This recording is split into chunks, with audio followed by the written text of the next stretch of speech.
Welcome, friends. Welcome to Homekeepers. How are you today? So glad to be here for you and with you. And I always truly believe we're going to have a lot of new viewers each day. And you are so welcome, as well as all you good regular folks out there. Thank you, all of you, for being here today. And I'm hopeful that the name of the program really explains what we're all about, and that's homekeeping, and that takes in a lot of different subject matter. And today we're going to talk about wills and trusts and the kind of thing that you're always pushing into the background, but something that gets more and more important each and every year. I was thinking in preparing for this show that life is just getting more and more complicated, and you better get your ducks in a row, or the things, the regulations, the government and so forth can really keep you from your own stuff. Have you noticed how the medical world is just getting crazy? And so I'd like to help you with this. We've talked about wills and trusts many times, and my good friend Joe Pippen is back with us. I guess I've been interviewing him for far more than 20 years, and just as a little personal testimony, he helped me get everything lined up for my mom. She lived to be 100 years old. And let me tell you that when she did pass, when she went to heaven, that everything was in order, no problems at all. I want that for you too. And so Joe Pippen is back today for that. And Gaston Meredith was here not too long ago. He is a professional chef. If you thought Stephanie and I are professional chefs, we really aren't, but Gaston is. And so he's fixing an Indian bread pizza. I think you'll enjoy that. But before we show you that recipe, I want to again offer you this State of Your Estate. This is one of the finest things I've ever held in my hand or read.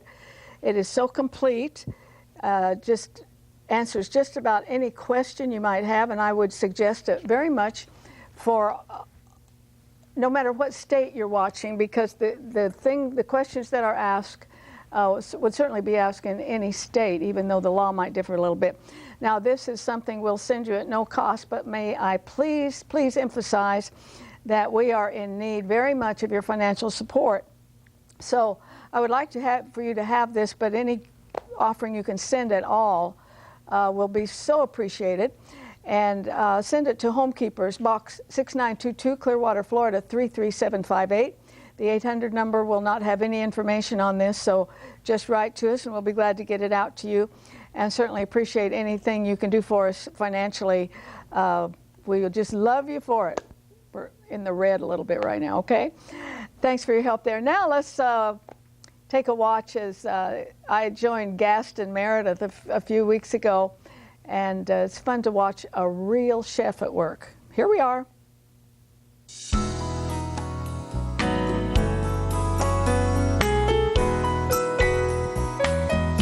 I guess you could say my favorite chef is back. It's been quite a while. Yeah, it's 5 years, but it's great to be back. Oh, 5 years. We'll never let that happen again. What are you going to fix? Today we're going to do a flatbread made with Indian naan bread. Indian naan bread is a bread, it's out of the Middle Eastern or the Asian nations. It's a bread it's similar to pita bread, but it's actually made with yogurt. And it's made with yogurt? Yeah, and it's hand stretched, and it's made in like a clay pot. And you said you can buy it in most... You can buy it in Whole Foods, you can buy it in Publix, mostly in the same area where you would find a pita bread. Okay, and if you want to go start putting that together, but is there an advantage to it? Well, other than... it has yogurt in it. It's made with yogurt, Yeah. so I guess that would be the advantage. Always learn something from you. I think, you know, it's softer than pita bread. Yeah. You know, pita bread can be pretty hard sometimes. Yeah. It is a leavened bread, though, because it has yeast in it. Okay. And some manufacturers would also use baking powder as a leaven agent, but I prefer the yeast one also in place of that. Okay. No. And you can see it's already bubbly. It's already got a little, you know, color on it from toasting. And you got a little job here for me. So what I'm going to have you do, I'm going to take some garlic. I roasted a whole clove, and I'm going to squeeze it out like this, okay? Come out just like butter when you roast it in the oven. And I'm going to put it in here, okay? Just like that. Wow. That's going on the bottom. And while you're doing that, this is about 1.5 cups of ricotta cheese, okay? I'm going to add a pinch of kosher salt, okay? And I'm going to add a pinch of black pepper. Okay. And I want you to mix that real good, and we're going to spread it right on here. Okay. Do it a little vigorously. That way the garlic will actually break up. Oh, okay. Yeah. All right. I'll do this. Now, what are you doing? Now, after you finish that, we're going to spread it on here. Okay. I have some chicken here that's already been cooked in olive oil, salt, pepper, garlic. Chicken breast is already sliced. I have some roasted red bell peppers that's been roasted on the fire and peeled. Some crushed pepper, kosher salt, again, black pepper, some dry oregano. And we have some fresh spinach, and we also have some tomatoes here. Okay, how's that? That's perfect. Okay. Get all that out of there. You can actually smell if you would smell. Oh, man. Yeah. You're right about that. You take it and you just spread it right on the naan bread N-A-A-N actually. It's spelled with 2 N's. Okay. I'm trying to get rid of that stina. Okay, and you want to kind of stir maybe about 1/4 of an inch away from the edges. Okay. And in the refrigerator, I have some buffalo mozzarella that I didn't bring out. That we're going to put on top of it also. All right. You go ahead and keep working on it. Now, you will sit in a Ziploc bag. Is this it? That is perfect, yeah. And I'm taking the spinach, taking off the stems, and I'm just put them at random throughout the first layer, okay? That's perfect. Now I take some of those tomatoes, Roma tomatoes, and just place them at random throughout the pizza. Use That's correct. quite a few? Oh yeah, that's perfect. Now we're going to take some of the roasted red peppers and put those on at random also.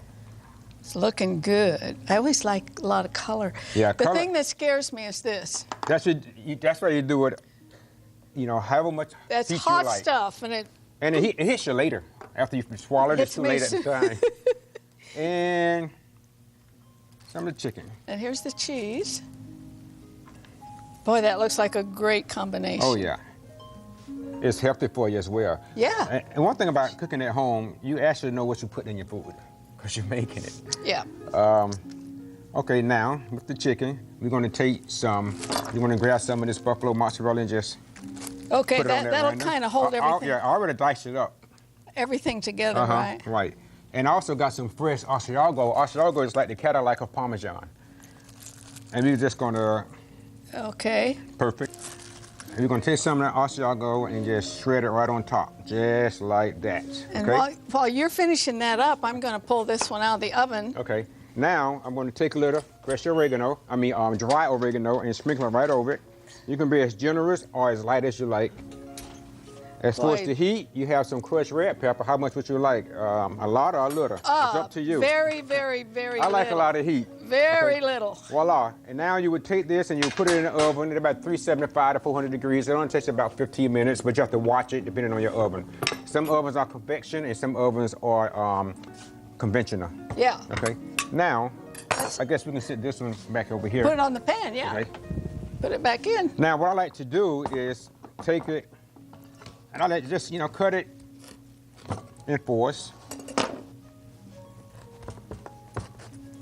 Just like that. Just gorgeous. And you can just present it on the plate however you want to, And oh, it's beautiful. There you have it. Now for the great part. Just gorgeous. It's eating. Uh-huh. It's hot. Thanks, Preston, for that close-up. I'm telling you. So what do you think? I don't have any words. I mean, it is, the combination is the best. And you can make any type of pizza. You can make a buffalo chicken pizza with it. Vegetarians, it's perfect for vegetarians as well. Beautiful. And if you want this recipe, that information is coming up on your screen. And I want to thank you. You're welcome. So much for every time you bring something so special. Appreciate It's always a blessing to come here. Good. I enjoy it. If you would like a copy of today's recipe, please send your request along with a gift of $5 or more to Homekeepers, P.O. Box 6922, Clearwater, Florida 33758.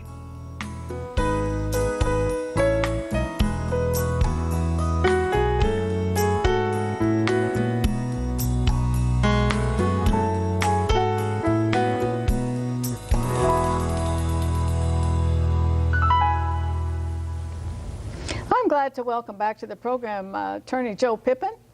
And through the years, we have tried to drill and drill and drill into our viewers that it's a really good idea to have a will and a trust. I would certainly endorse that trust dealing with some situations.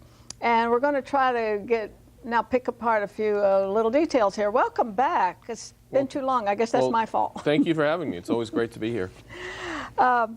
One thing I learned reading some things that I think you had on Facebook, that a will is public and a trust is private. Absolutely. I never knew that.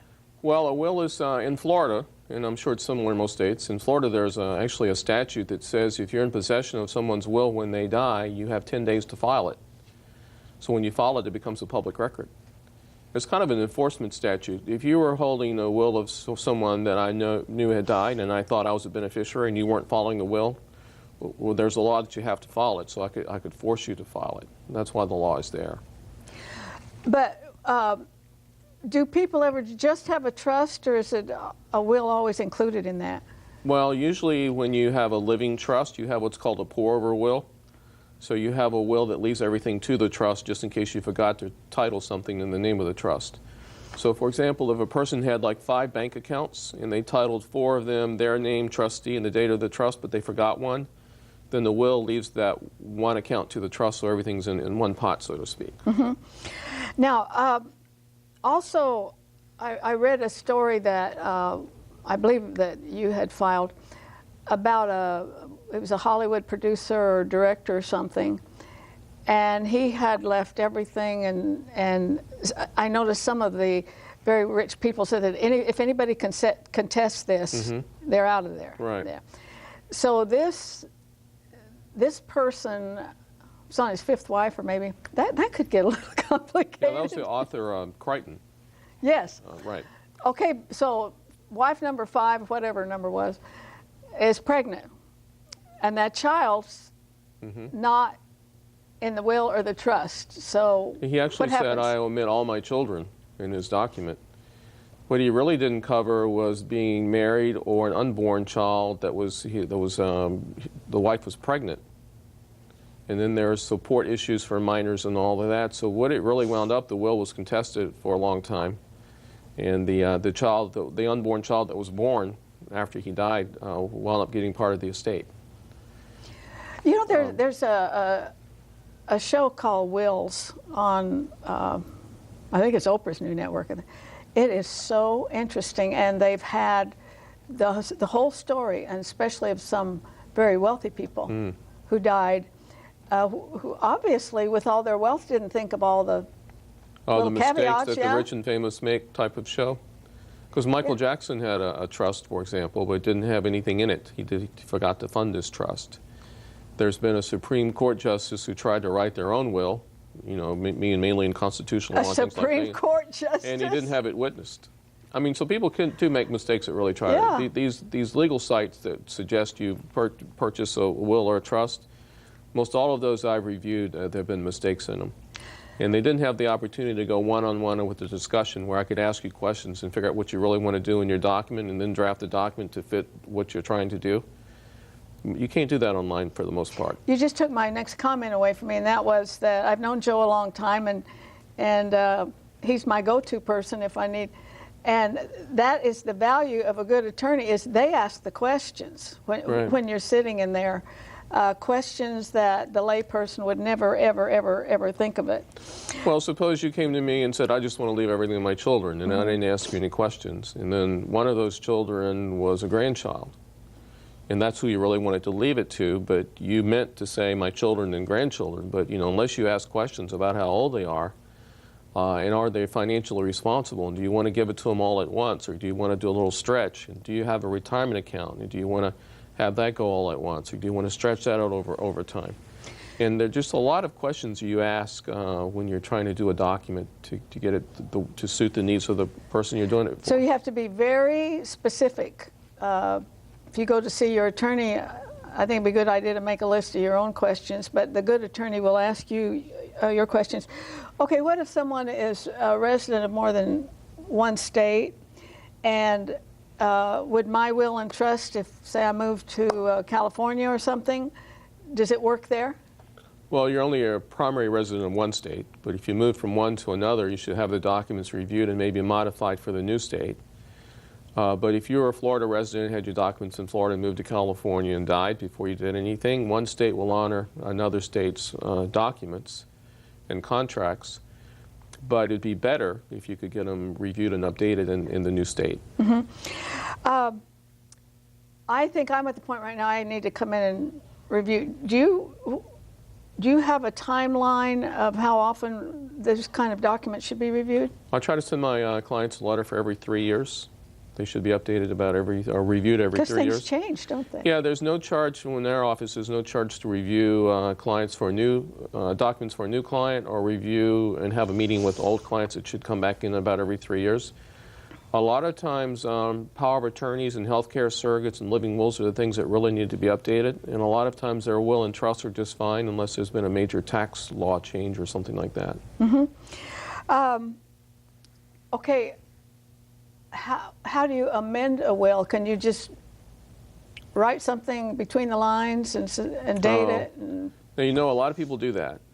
And if you think about it, when you went and had your will or trust drawn, you sat there, as explained, you might have initialed each page, you signed toward the back of the document, and then two witnesses and a notary came in to verify this was you signing and this was your will.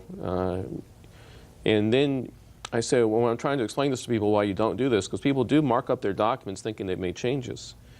You can't just stay at home. I mean, it was witnessed and notarized. So now you just can't stay home by yourself and mark it up with changes that would be valid.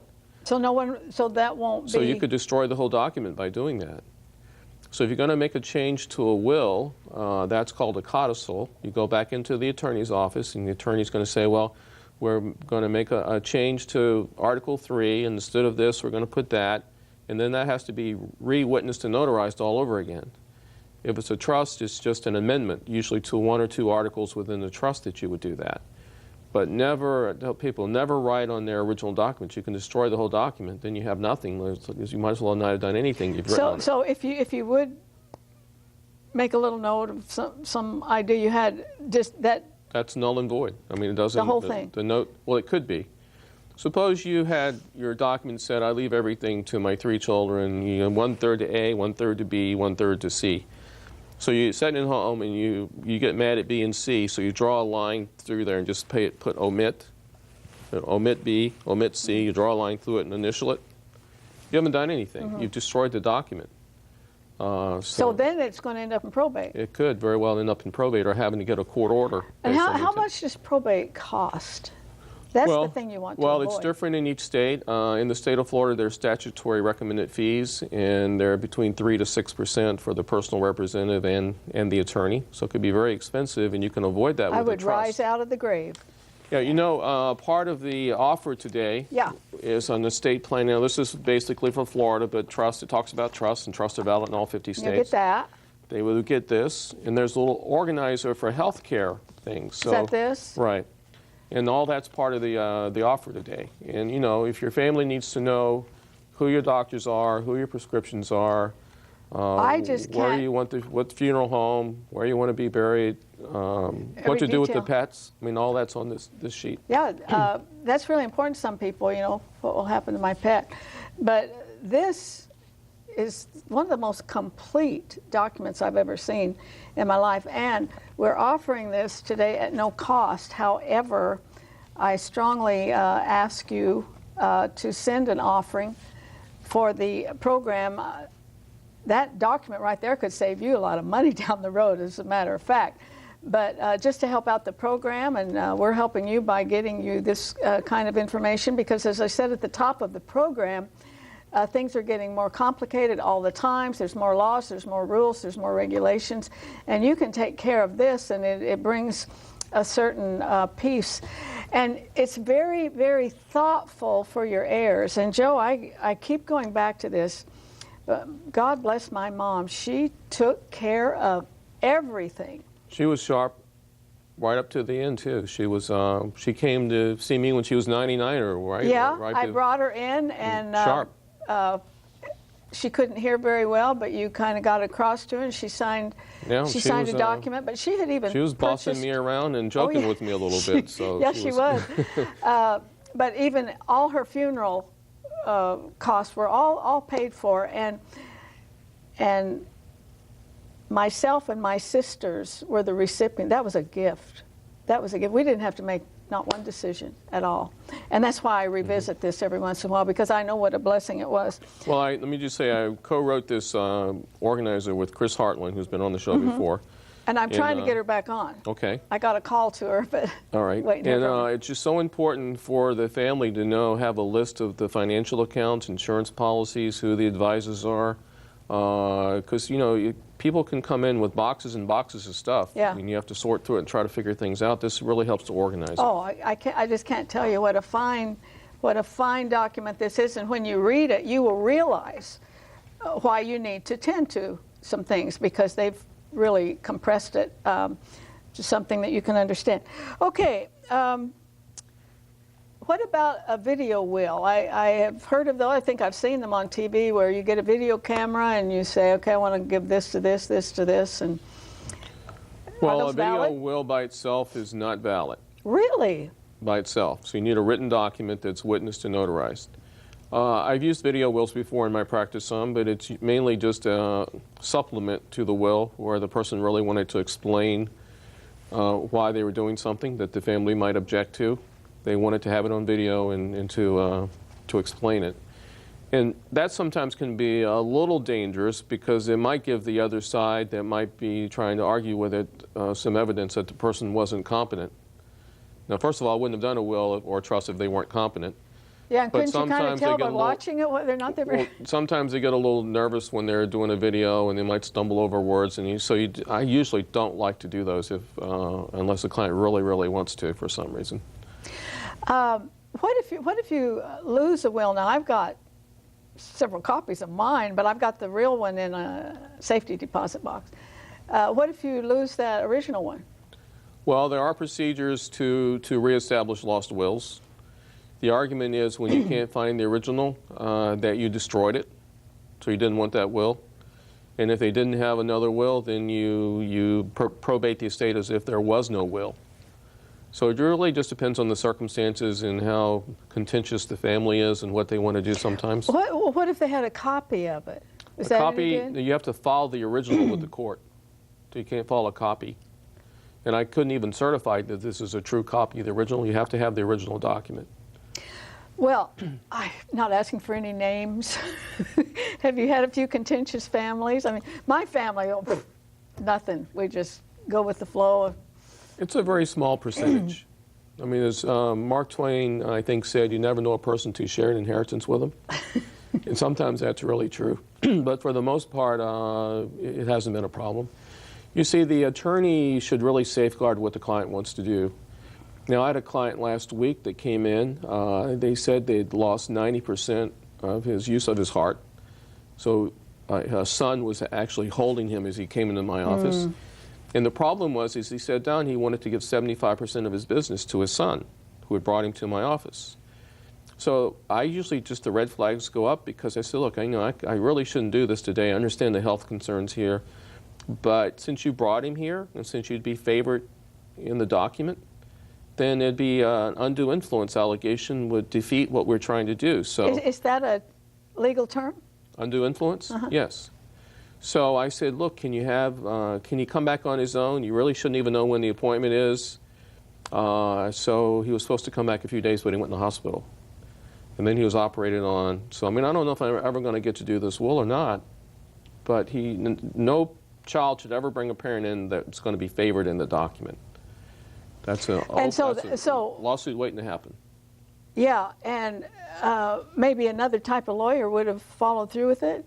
Well, I hope not, but because you open the door for litigation. You had a big red flag, and actually the man told me, the children left, and the man says, well, I'll get my pastor to bring me back in Thursday, but he went in the hospital, so that didn't happen. Oh, so he saw the value. Well, he realized what I was saying, and the son was there, and the family realized that this was important. I said, don't tell your son when you're coming back. get someone else to bring you. I write in my notes you came with your pastor, and then everything will be fine because there's no undue influence that brought you here or is sitting here at the time. Do you know, Joe, you always have all this extra information that nobody ever thought of, at least we lay people, that's for sure. Okay, when a couple gets married and they don't have anything, at what point in their life do they come to see you about this type of situation? Well, you know, young couples have children, and choosing the guardian is really the most important thing a young couple can do in their estate plan. And even though you don't have much, you will start to acquire things. And really the more interesting question are the older couples who get married in their second or third marriages. Yeah, that's a can of worms right there. And how to try to protect those for your family if you want to. And you do pre- or post-marital agreements to protect all those. But the young families have insurance. You know, they have insurance policies where they work 2 or 3 times what they make, and they have children. So you can't give money to a child. So you create a trust to capture that death benefit for the benefit of the child and appoint who the guardian would be. So you start out pretty young with this? Well, absolutely. Yeah. Because young children are important. You know, who do you want to raise those, and who do you want to manage their money for them, and at what age do you want them to get the money? And when they're 2, 3, or 4, you don't know much about them. Well, we're not through with my notes, but we're about out of time. We'll have you back because you even had an article on estate planning for children. Well, I'll come back with Chris if we have her on. Okay. I've been trying to call her. But let me remind you again, we'll put this on the only way you get this is to write to us, and I am asking you for a gift for it. I think this is something that will absolutely be a blessing to you. That's what I want this program to be. I want to be able to talk about, give you information for every single part of your life. That's what the Homekeepers program is all about, and I think this is very important. And every time Joe comes on, I feel like I've been to law school. And I have a very strong sense that he has given you some good information today. And I hope you'll follow through and get this and make your life and end-of-life days much, much easier. I hope you join me next time, remembering there's no higher calling than that of a homekeeper. God bless you. If you would like a video copy of today's Homekeepers program for just $19.95, call 1-800-229-0059 for credit card orders, or send a gift of at least $19.95 to Homekeepers, P.O. Box 6922, Clearwater, Florida 33758. Be sure to note the program number which appears on your screen.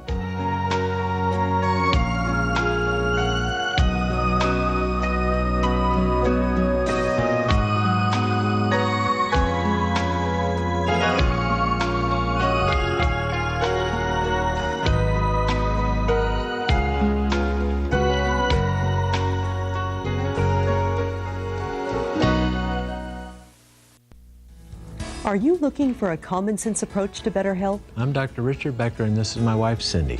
Watch Your Health weekdays here on CTN Christian Television Network. Your Health features daily health news, holistic health experts, insight into dietary supplements, and on-air answers to your health calls. And join me in the kitchen as we make healthy foods to restore your health and vitality. That's weekdays at 2 p.m. Eastern, right here on CTN. I'm for life. I am too. Now there's a place we can network online with other Teens for Life. Teensforlife.com. I have my own page.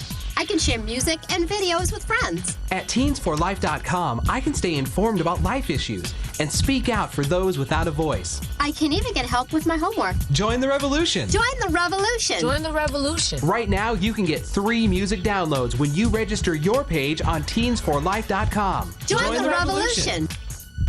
In our nutrition tip, we talked about some stuff that was really cool. Oh, burning. Burning. Because it's a heart, we can like run and like on the beach. or not. Oh, my thighs got too heavy when I hit the mat. So get plenty of salmon. Oh, can we start again? My mic just fell down my pants. God's love, elevating, energizing, empowering.